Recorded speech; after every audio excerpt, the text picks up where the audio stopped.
why not? அது ஒரு கொஸ்டினாக இருக்கும்.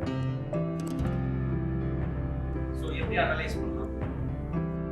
How do you process the question and how can we come to a solution? கிளியரா? இப்போ நம்ம கொஸ்டின் வருவோமா? அங்கே தான் that is called design thinking process.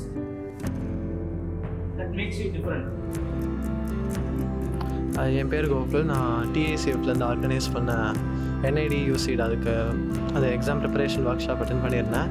ரொம்ப யூஸ்ஃபுல்லாக இருந்துச்சு.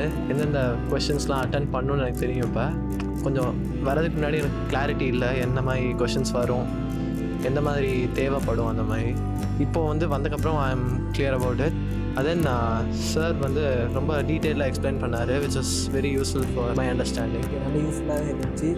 எந்தெந்த பாட்டு படிக்கலாம், எந்தெந்த பாட்டு படிக்க வேணாம், ரொம்ப இன்ஃபர்மேட்டிவ் அண்ட் ஹெல்ப்ஃபுல்லாக இருந்துச்சு.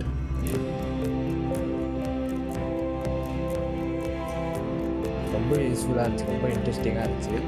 அவங்க என்னென்ன இம்பார்ட்டன்ஸ்லாம் எக்ஸ்பிளைன் பண்ணாங்க சார், அது ரொம்ப நல்லா இருந்துச்சு. இம்பார்ட்டன்ட் ட்ராயிங் எப்படி பண்ணணும், என்னெல்லாம் இம்பார்ட்டன்ஸ் தரணும், கலரிங் இம்பார்ட்டன்ஸ், அதுக்கப்புறம் என்ன கலர் ஸ்கீமு, அதுக்கப்புறம் என்னெல்லாம் ஸ்ட்ரோக்ஸ் நல்லாயிருக்கும், எதெல்லாம் இம்பார்ட்டன்ட், அதே மாதிரி ஆப்டிடியூட்லாம் எப்படி, அதெல்லாம் ரொம்ப கிளியராக எக்ஸ்பிளைன் பண்ணாங்க. இம்பார்ட்டன்ட் டாபிக்ஸ்லாம் எதெல்லாம் அவாய்ட் பண்ணால் நமக்கு ஈஸியாக ஸ்கோர் பண்ணி டைம் செஞ்சுட்டு இருக்கு.